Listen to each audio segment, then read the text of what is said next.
Welcome back to our deep dive. We got something really interesting sent in from a listener. It's an article from MenMeetMen.com called Down Low Deep Dive. Ah, yes. I read that. It tackles a term down low, or DL, that floats around quite a bit. Exactly. People hear it, maybe see it online, but what does it really mean? That's what we want to unpack today, using this article as our guide. Right. And MenMeetMen.com, the source here, is pretty well known for covering all sorts of ways men connect discreetly. Yeah, they've got sections on like discrete hookups, cruising spots, apps, websites. Even meeting guys without apps, which is interesting. Plus info on places like gay saunas, swingers clubs, that sort of thing, and FAQs too. So, for this deep dive, based on their article, we're asking, what is DL? Where did it come from? How's it seen in the UK? And why do people operate this way? Crucially, how is it different from just being, closeted? Lots to dig into. Okay, let's start there. The article talks about DL being this kind of hushed term. Yeah, I'll go whisper, or just Wow. the abbreviation DL. It immediately signals discretion. But it's ambiguous, right? The article itself asks, is it a relic, a shield, a choice? Or a lifestyle, a coping mechanism, maybe even a kind of resistance. It poses all those questions. And that ambiguity, that lack of a solid definition, the article says the silence around it is quite telling. Definitely. It suggests it functions more like a code understood in certain circles without needing explicit definition. So where did this slightly mysterious term originate? Well, the Men Meet Men piece traces it back to queer African-American communities in the U.S. That's its root. Okay. It often described black men having sex with men, but importantly, not identifying as gay or bi publicly. Why was that? Often intense social pressures, needing to maintain a heterosexual public persona. The article links it to identity, race, hypermasculinity. Ah, right. And the historical context of Black America. It even mentions Elin Harris's novel. Yeah, as a cultural reference point for understanding that specific context, Okay. it was deeply tied to those specific pressures. So how did it change when it came over here to the UK? The article suggests it evolved. It did, yeah. Here in the UK, according to the article, it seems to carry less of that specific identity negotiation aspect. Less about denial, maybe. Perhaps. It's often more of a straightforward signal for simply discretion, keeping things quiet. So the why shifts a bit. It's less about hiding a gay identity from a straight one and more about just separation, Right. privacy, regardless of how someone sees themselves privately. Exactly. That seems to be the UK flavor of it, often. And you see it linked to ideas of masculinity here, too. How so? The article mentions terms you see a lot online: straight acting, mask, bloke.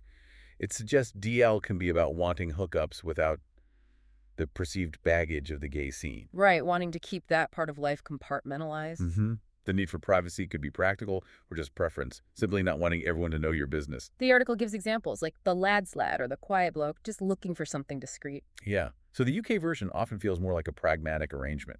Discretion is a boundary, basically. Okay. Now, the article makes a point that might surprise some people. It says there isn't really a unified DL community. That's a really key takeaway, I think. It's not like a club. No meetings or shared hangouts beyond the actual encounters. Pretty much. It's described more as a scattered network of individuals.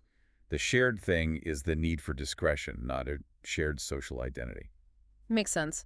So what drives men to operate DL? The article goes into motivations. It outlines a few main groups, married men, for instance. Right. And the reasons there can be complex. Yeah. Kids, finances, maybe still caring for their wives, but having these other attractions. Exactly. Then you've got single guys whose social circles or jobs make being out complicated, potentially risky even. And then others who are okay with their sexuality privately, but just aren't interested in mainstream gay culture. Precisely. They prefer to connect on their own terms, maybe avoid labels or the whole scene aspect. It seems to boil down to wanting control over that part of their life. It sounds very individualistic. The article notes there's no single look or signal. It often happens via functional platforms, brief meetings, anonymous. And geography matters too.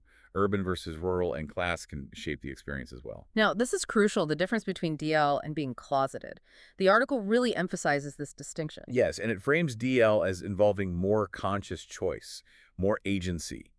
Being closeted is often presented as more involuntary, driven by fear. So DL is positioned as more of a strategy, actively managing things. That's the idea presented. It's about controlling who knows what, when, and how, setting boundaries. Even if shame or fear are factors for some, the overall framing is active management. That's the distinction the article draws. This intentional compartmentalization, keeping public and private life separate, is kind of the point. And the encounters themselves, they can range. Purely physical sometimes, maybe unexpectedly emotional other times. Yeah, the article mentions that too. And for some, it might just be a phase, a period of exploration. But for many, that separation is the goal. It signifies control, not necessarily denial. Right. That control seems central. Okay, let's talk about the spaces. Where does this DL culture actually happen? The article calls them liminal spaces. Yeah, those in-between places. Yeah. Laybys, woodlands, public toilets. Gym steam rooms, discreet saunas, late night cinemas, maybe. Exactly. Places where anonymity is easier to maintain. You're there, but not necessarily known. And digital spaces are obviously huge now, too. Oh, definitely. The article mentions platforms geared towards discretion. Fab Guys, Skort, Five Street Personals. Reddit forums, too. Private messaging groups. WhatsApp, Telegram groups. These platforms allow for that anonymity and directness. It's interesting the article points out that even with more LGBTQ plus acceptance, DL persists. It's adapted. Because that need for discretion hasn't gone away for everyone. It's still a valuable currency, so to speak. And the signals are subtle, right? Nonverbal cues in person, coded language online. Very much so. It operates below the radar, Yeah. often intentionally. Okay, let's touch on the ethics, because the article there's often judgment, right? Yeah. Especially concerns about honesty, particularly towards female partners. Yes, that's a common criticism. But the article warns against oversimplifying. How so? It argues that for some, DL is less about deceit and more about survival, self-preservation in unsafe environments. Like deeply religious communities, or men from countries where being gay is illegal, or even certain professions. Exactly. The article poses the question, is there secrecy dishonesty, or is it necessary protection? It also mentions that some relationships might have more complex understandings around sexuality than we assume from the outside. Right. And it challenges the idea that out and proud is the only valid path. That's a specific cultural ideal, often Western middle class. And not always safe or possible everywhere else. Precisely. So the article suggests choosing privacy isn't automatically a moral failing. It can be a necessary strategy. So wrapping up the core ideas, the article stresses that DL isn't monolithic. It's a spectrum. Totally. Influenced by class, region, race, age, personal situation, everything. For some, maybe it's temporary, a step towards openness later. For others, it's a long-term choice. The common thread seems to be that it offers a way to manage identity and sexuality on one's own terms, a form of control. And judging it just by the standards of visibility politics misses the point for many. That seems to be the article's conclusion.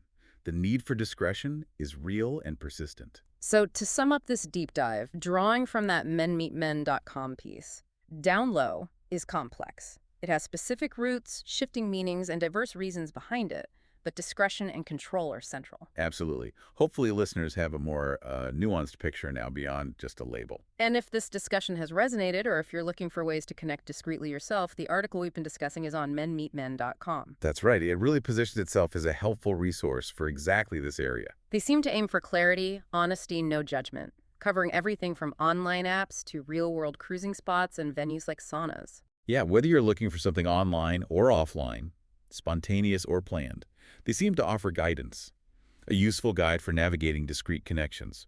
It sounds like a valuable starting point if discretion is important to you. MenMeetMen.com. Definitely worth checking out if that's your situation. And maybe it leaves us all with something to think about. Which is? Well, how will things keep changing? With social norms evolving, new tech platforms constantly popping up, how will that continue to shape discrete connections? And what will terms like down low mean in the future? A good question to ponder. Food for thought.